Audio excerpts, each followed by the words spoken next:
I'm not an emotional impression. Is that your impression? No. I'm curious.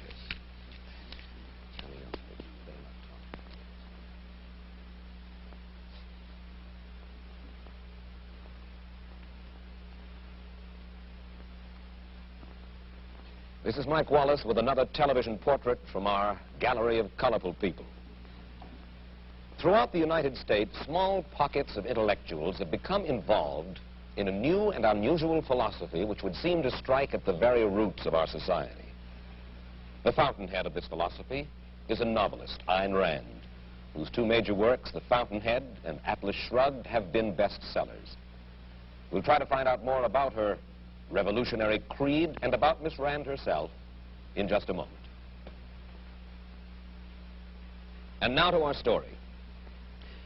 Down through history, various political and philosophical movements have sprung up, but most of them have died. Some, however, like democracy or communism, take hold and affect the entire world. Here in the United States, perhaps the most challenging and unusual new philosophy has been forged by a novelist, Ayn Rand. Miss Rand's point of view is still comparatively unknown in America, but if it ever did take hold, it would revolutionize our lives. And Ayn, to begin with, I wonder if I can ask you to capsulize. I know this is difficult. Can I ask you to capsulize your philosophy? What is Randism? First of all, I do not call it Randism, and I don't like that name. I call it objectivism. All right. Meaning a philosophy based on objective reality. Now let me explain it as briefly as I can. First, my philosophy is based on the concept that reality exists as an objective absolute, that man's mind, reason, is his means of perceiving it, and that man needs a rational morality. I am primarily the creator of a new code of morality which has so far been believed impossible, namely a morality not based on faith. On faith? Not on faith, not on arbitrary whim, not on emotion, not on arbitrary edict, mystical or social, but on reason, a morality which can be proved by means of logic, which can be demonstrated to be true and necessary. All right, all right. Now, may I define what my morality is? All right. Because this is merely an introduction. My morality is based on man's life as a standard of value. And since man's mind is his basic means of survival, I hold that if man wants to live on earth and to live as a human being, he has to hold reason as an absolute, by which I mean that he has to hold reason as his only guide to action, and that he must live by the independent judgment of his own mind, that his highest moral purpose is the achievement of his own happiness, and that he must not force other people nor accept their right to force him, that each man must live as an end in himself and follow his own rational self-interest. May I interrupt now? You may. Because you put this philosophy to work in your novel Atlas Shrugged. That's right. You demonstrate it in human terms in your novel Atlas Shrugged. And let me start by quoting from a review of this novel Atlas Shrugged that appeared in Newsweek. It said that you are out to destroy almost every edifice in the contemporary American way of life, our Judeo-Christian religion, our modified government-regulated capitalism, our rule by the majority will. Other reviews have said that you scorn churches and the concept of God. Are these accurate criticisms? Yes. I agree with the facts, but not the estimate of this criticism. Namely, if I am challenging the base of all these institutions, I'm challenging the moral code of altruism, the precept that man's moral duty is to live for others, that man must sacrifice himself to others, which is the present-day morality. What do you mean by sacrifice himself for others? Now we're getting to the point. One moment. Since I'm challenging the base, I necessarily would challenge the institutions you named, which are a result of that morality. All right. And now what is self-sacrifice? Yes, what is self-sacrifice? You say that you do not like the altruism by which we live. You like a certain kind of Ayn Randist selfishness. I would say that I don't like is too weak a word. I consider it evil. And self-sacrifice is the precept that man needs to serve others in order to justify his existence, that his moral duty is to serve others. That is what most people believe today. Well, yes, we're taught to feel concerned for our fellow man, to feel responsible for his welfare, to feel that we are, as religious people might put it, children under God and responsible one for the other. Now, why do you rebel? What's wrong with this philosophy? But that is what, in fact, makes man a sacrificial animal. That man must work for others, concern himself with others, or be responsible for them. That is the role of a sacrificial object. I say that man is entitled to his own happiness and that he must achieve it himself. But that is what, in fact, makes man a sacrificial animal. That man must work for others, concern himself with others, or be responsible for them. That is the role of a sacrificial object. I say that man is entitled to his own happiness and that he must achieve it himself, but that he cannot demand that others give up their lives to make him happy.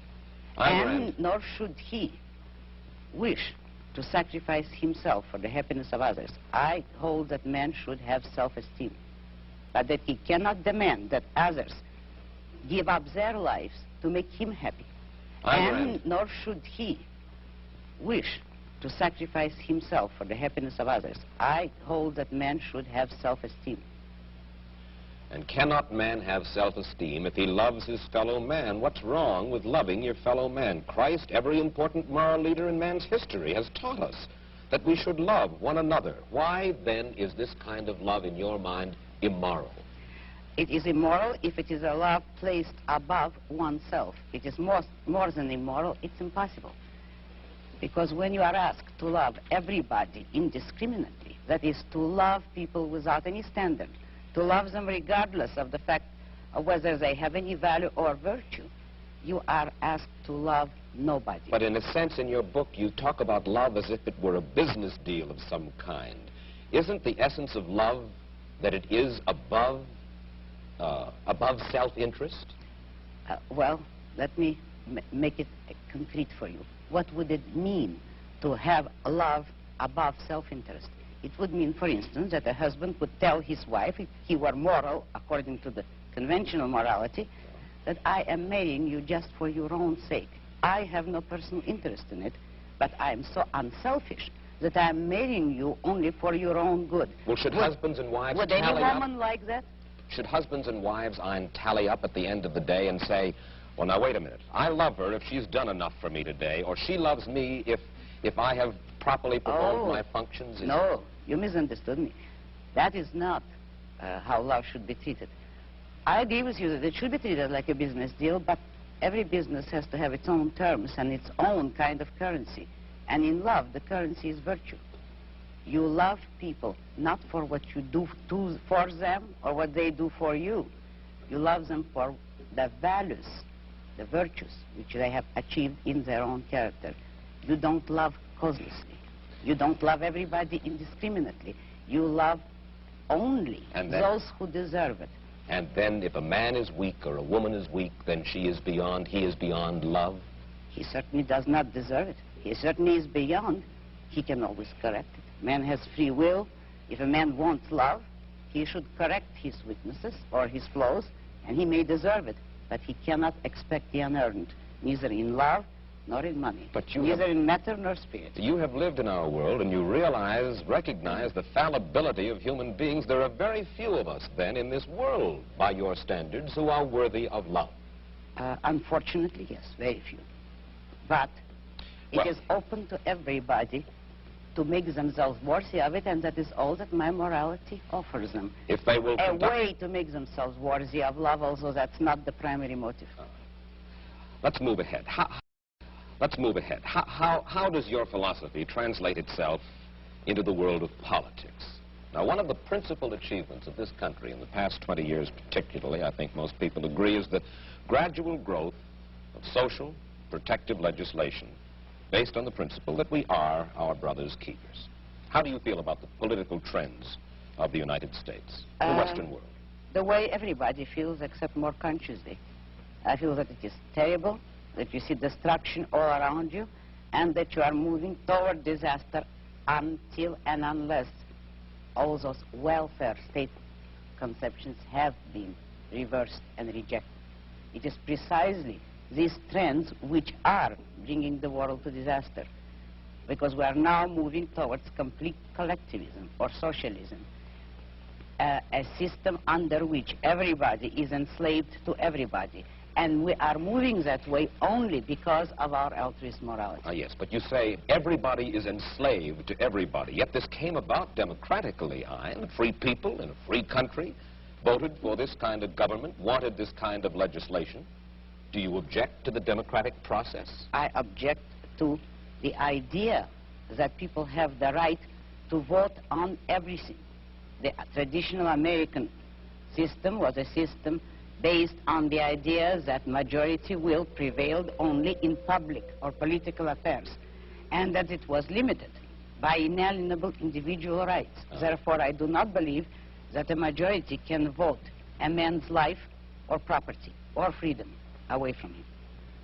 Therefore, I do not believe that if a majority votes on any issue, that this makes the issue right. It doesn't. All right. Then how do we arrive at action? How should we arrive at action? By voluntary consent, voluntary cooperation of free men, unforced. And how do our leaders arrive, how do we arrive at our leadership? Who elects?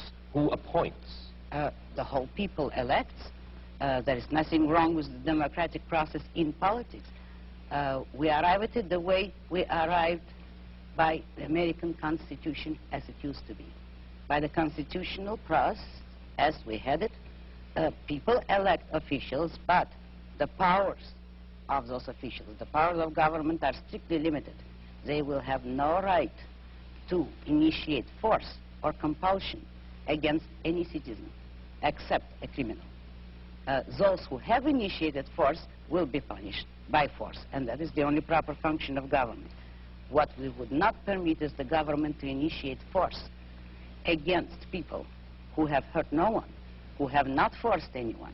We would not give the government or the majority or any minority the right to take the life or the property of others. That was the original American system.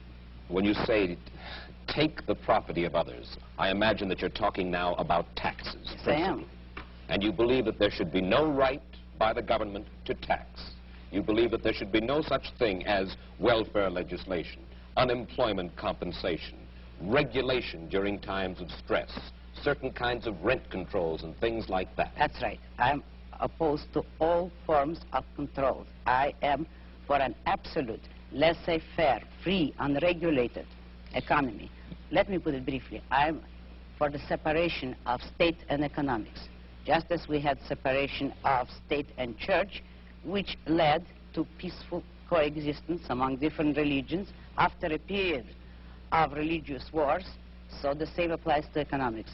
If you separate the government from economics, if you do not regulate production and trade, you will have peaceful cooperation and harmony and justice among men. You are certainly enough of a political scientist to know that certain movements spring up in reaction to other movements. The labor movement, for instance, certain social welfare legislation. This did not spring full-blown from somebody's head, out of a vacuum. This was a reaction to certain abuses that were going on. Isn't that true, Hein? Not always. It actually sprang up from the same source as the abuses. If by abuses you mean the legislation, which originally had been established to help industrialists, which was already a breach of complete free enterprise. If then, in reaction, labor leaders get together to initiate legislation to help labor, that is only acting on the same principle, namely, all parties agreeing that it is proper for the state to legislate in favor of one economic group or another. But what I'm saying is that nobody should have the right, neither employers nor employees, to use state compulsion and force But when you for their own interests. advocate completely unregulated economic life in which every man works for his own profit, you are asking, in a sense, for a devil-take-the-hindmost, dog-eat-dog society, and one of the main reasons for the growth of government controls was to fight the robber barons, to fight laissez-faire, in which the very people whom you admire the most, the hard-headed industrialists, the successful men,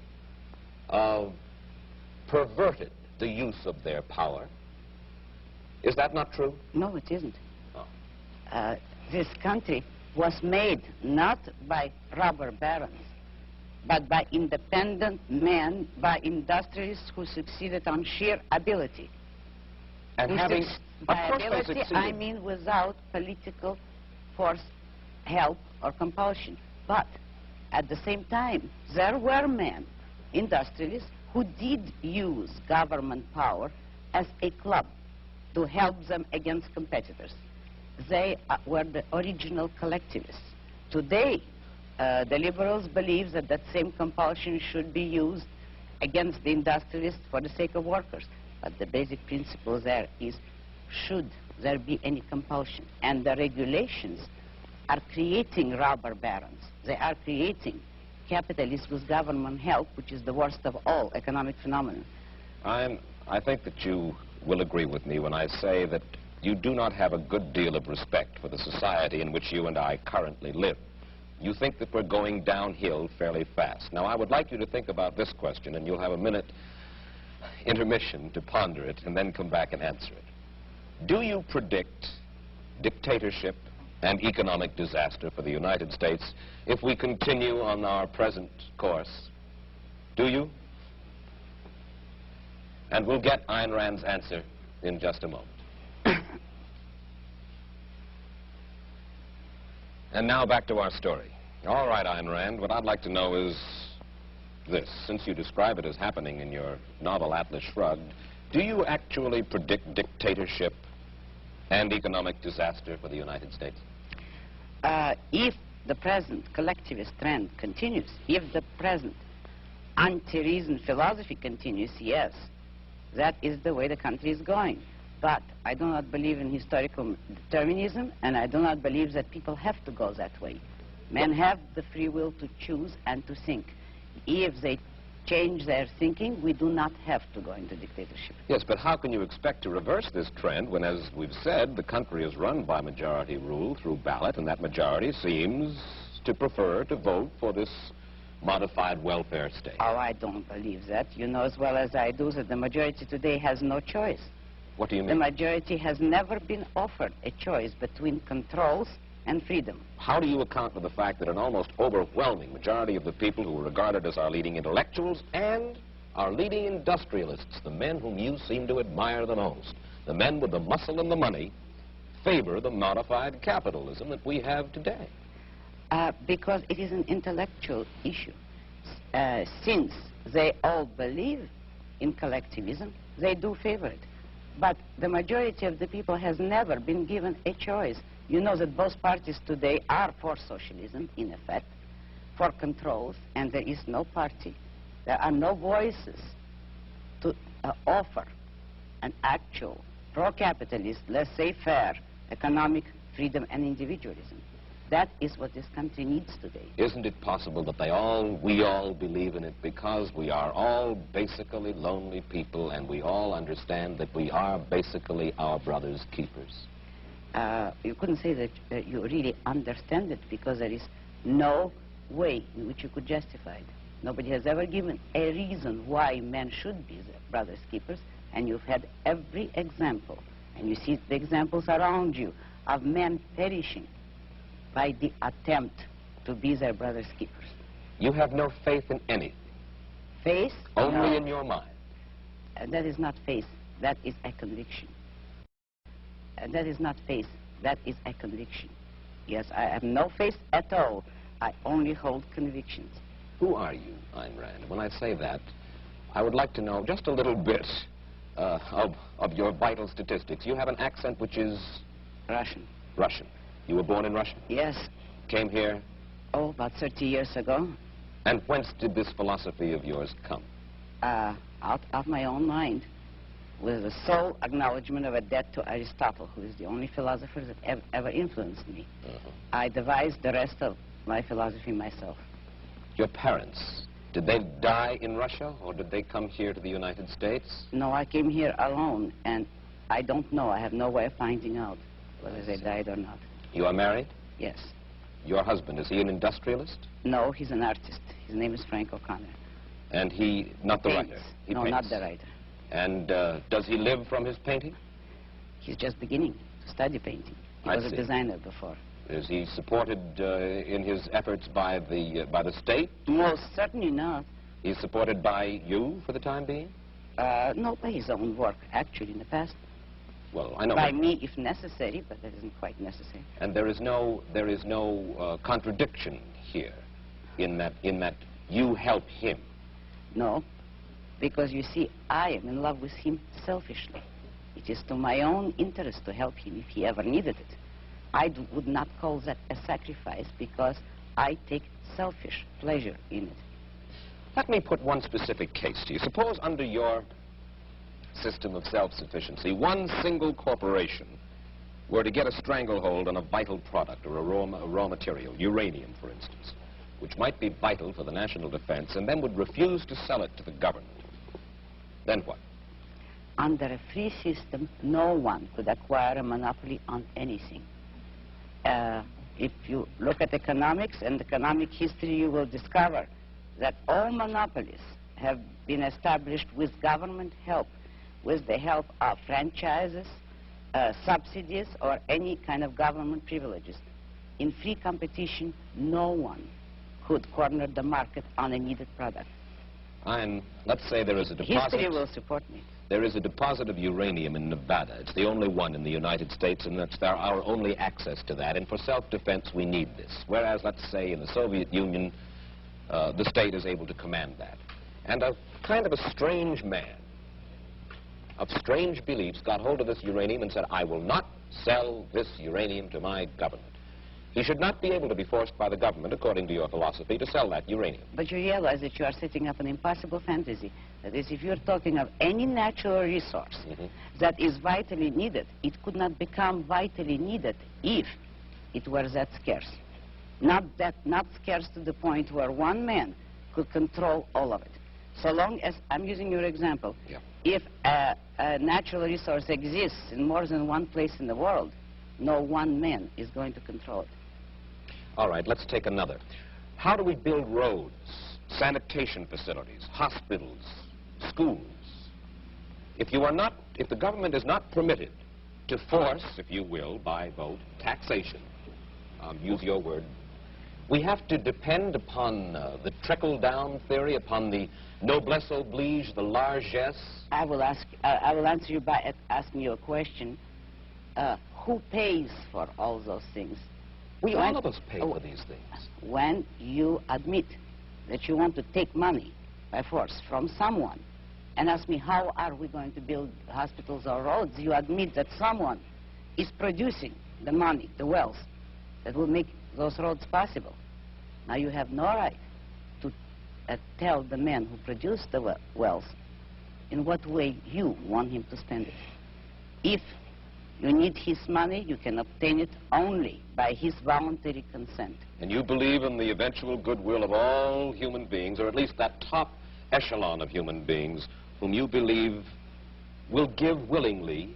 No goodwill is necessary, only self-interest. Only I believe in private roads, private post offices, private schools. When industry breaks down momentarily, and there is unemployment, mass unemployment, we should not be permitted to get unemployment insurance. Social Security we do not need. We'll depend upon the self-interest of these enlightened industrialists whom you so admire to take care of things when the economy needs a little lubrication and there are millions of people out of work. Study economics. A free economy will not break down. All depressions are caused by government interference.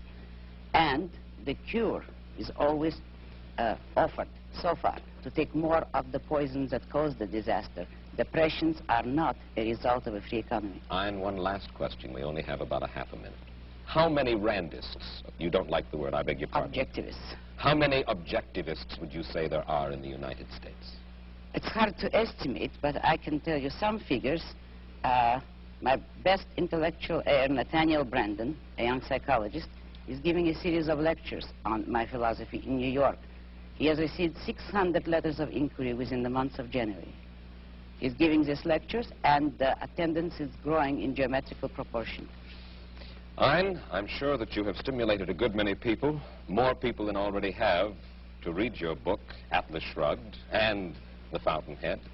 And I'm equally sure they will be stimulated for the reading, indeed, if they do not agree. Thank you. Thank you very much. I'll be back in a moment with my personal footnote to the story of Ayn Rand. As we said at the outset, if Ayn Rand's ideas were ever to take hold, they would revolutionize the world. And to those who would reject her philosophy, Miss Rand hurls this challenge. She has said, for the past 2,000 years, the world has been dominated by other philosophies. Look around you. Consider the results. We thank Ayn Rand for adding her portrait to our gallery, one of the people other people are interested in. Mike Wallace, goodbye.